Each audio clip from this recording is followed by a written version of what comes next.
Welcome to Synchronicity. Second solo cast of the week, but when it's flowing and you got stuff. Here's the real reason. There's two of them this week. Is I figured some shit out that has really been maybe the biggest stumbling block of my entire life in terms of realizing what's actually going on in this reality in relation to other people, right? Which is you. They're mirrors. But sometimes those mirrors really seem like other people. And sometimes it's great they seem like other people because it's fun and they should. And that's what's going on too. But, let me break this down as easily as possible. Sometimes in the world, you see someone doing something that you don't agree with or you have a different perspective on. And sometimes that's really not that big of a deal. Sometimes it's a hugely wrong injustice, and that brings up a range of emotions and reactions, and we can see that in our own lives and the lives of other people. But for me, a trigger point, and this is kind of the blessing of being triggered by stuff and getting upset and recognizing that you're getting upset by things or reacting in a certain way. It doesn't just have to be getting upset. It could be getting hurt or scared or fearful. But when those things come up, it's actually an opportunity to work on something that's popping up for a reason, not because it's bad, but because you're supposed to kind of deal with it. But one of those things for me was when I would see people, I don't know, taking advantage. I'm trying to figure out a word. Yeah.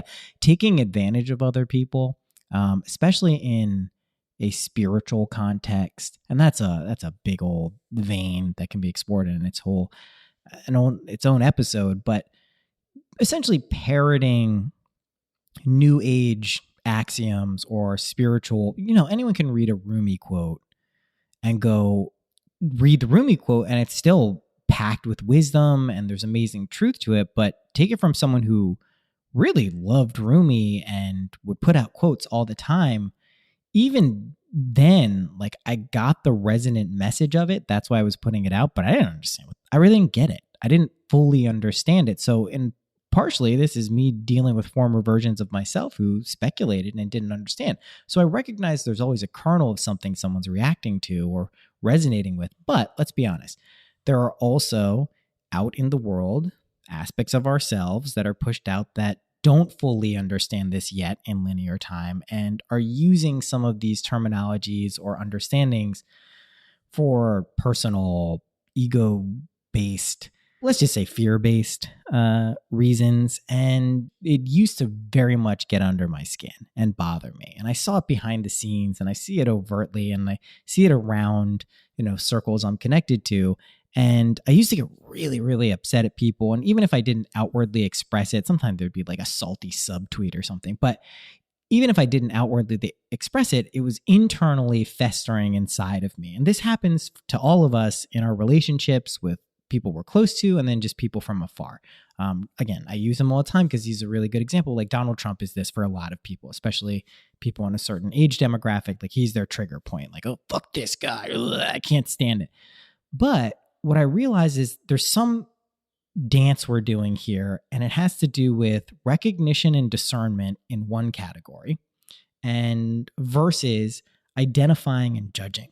And I'm going to explain this with the solution to these issues that I've found very powerful, because I think what we do sometimes when we understand the concept that we're all one and that everything is unconditional love, we sometimes want to extend that unconditional love to people who maybe are prone to taking advantage of that. And that's a problem. It's that lesson of hurting yourself to learn things is good the first few thousand times, but then after that, it's not.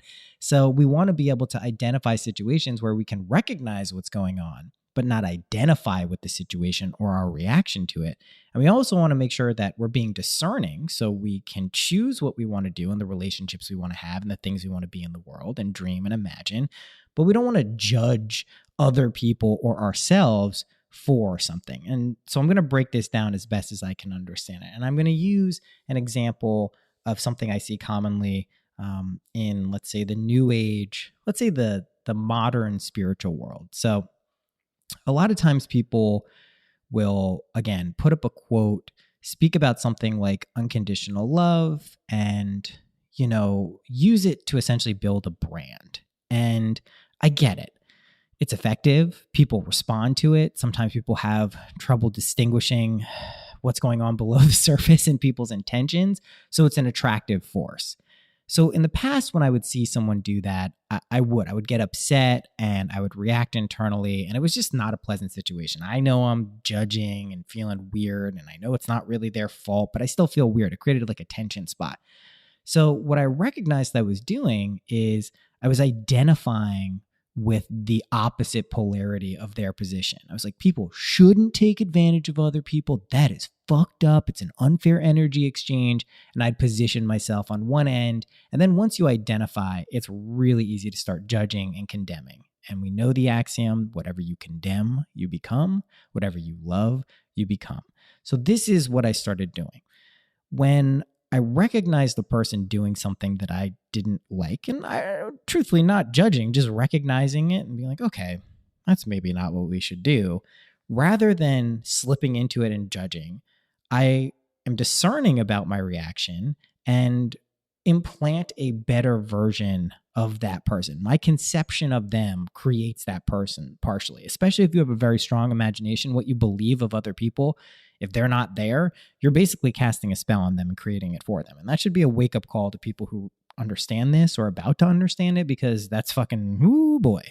You could be creating states in people unintentionally because you have a strong imagination. So when I notice someone who is doing something I don't approve of, rather than identifying and judging, I will replace a version and conception of my head with someone who's doing the right thing, someone who wakes up, someone who gets, I don't come up with the means, just the end situation of them being like, oh, I'm so happy I figured it out. You basically send them love. You send a loving, amazing version of them to the person. Worst case scenario, you send this version to them. They're not capable of imagining it. It comes back and it hits you. So it's like a present to yourself, right? A gift unopened is returned to sender, so you get it. So do it lovingly. What we tend to do if we slip into identifying and judging is we'll come up with a version of the person who's kind of a shithead.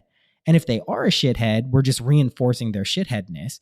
But if they're not a shithead, it bounces off of them. If they can't imagine being a shithead or other people, it bounces off them and hits us. And then all of a sudden, we're kind of a shithead. And the thing that we condemned in them, we then express. And this happens all the time. And I'm sure people are familiar with this, but it's just kind of how things work. So again, we're moving from recognition. We're moving from identifying with something, saying, okay, I am against that. I am for that. It's not that you don't have awareness, subjective and objective awareness of right and wrong. We're in duality partially, so we should have that, right? We don't go around punching people in the face. That's not what we're doing. So we do want to have the discernment and recognition of what's going on, but we do not want to identify with something and then judge it. Every time we slip into that, we fuck up. Trust me, it pushes the state that you're you actually want. And everyone who we don't like has some quality, probably many qualities that we do like, but we're getting lost in the shuffle because we're replacing this version of them in our mind, maybe potentially creating it. And that's not cool. That's not helpful for them. It's not helpful for you. And it's just an easy thing to fix. You send them love and a better version.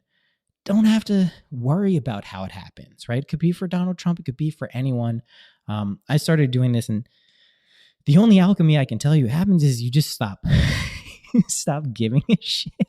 You stop caring so much about what other people are doing, which in and of itself is probably the best part of it. But the truth is imagination does precede materiality.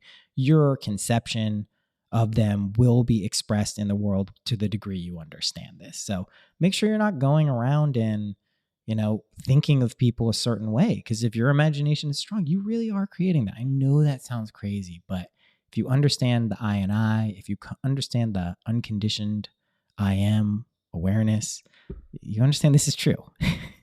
It is. It's crazy, but it's true. I should stop saying it's crazy. It's not crazy. I say endearingly. I hope people understand that. It's wonderful is what it is. So that's recognition, discernment versus identifying and judging. Play this back as many times. I'm going to listen to myself say this because I've been thinking about it in my head. And then when it clicked, I was like, I got to get this out so I can listen to it. That's basically what this podcast is, just to be clear. Rate and review this show. Send it to someone who could use this. If you know someone who's getting caught in the difference between recognition and discernment and versus identifying and judging, send it to them. Even if they can't consciously hear this, it subconsciously sinks in. The deep aspects of their being. That's what's going on. If you find for some reason you like what I'm saying, but you don't understand it, or you think there's something there and you're not quite getting it, that's what part of you is totally getting it. Don't worry. It's all good. So tarot openings, if you're into that, I'm getting a couple new decks. I'm going to learn those. We're going to do a whole thing. I also am slowly but surely incorporating astrological readings into the tarot because they are clearly connected. It's very obvious, and understanding some of these archetypal energies related to planets and deities and all of this stuff is just cool. And I had an astrologer do it for me, and it really changed my life pretty quickly. So I'm going to be incorporating that as much as I can while still being professional. I don't want to just offer a service and be like, yeah, like, I don't really know. So like once I really fully know, but if you're open to that and schedule a tarot reading, one of the live ones, I will certainly do that. We can do your chart and I'll send you a copy of that. So I don't know, just scaling up fun stuff. I got to get back to music. A lot of podcasting this week. Got to go string a bass. I've been trying to do it for 2 weeks.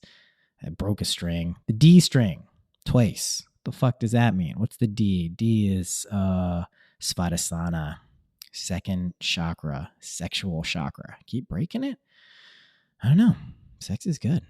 Good sex. Okay. That's it for this episode. I will see you next week for sure. I'm not doing another one of these. Every time I say that, there ends up being another one, but I'm not this week. Have so many episodes already recorded. I'm going to LA the mid of November. So I will be there. There's no event or anything, but I will be seeing cool people. If you're there and are cool, let's hang out. If I have time. I know I'm fucking busy. Seems like a long time to be there, but it's not really. Right. That's it. Lots of love. Happy imagining.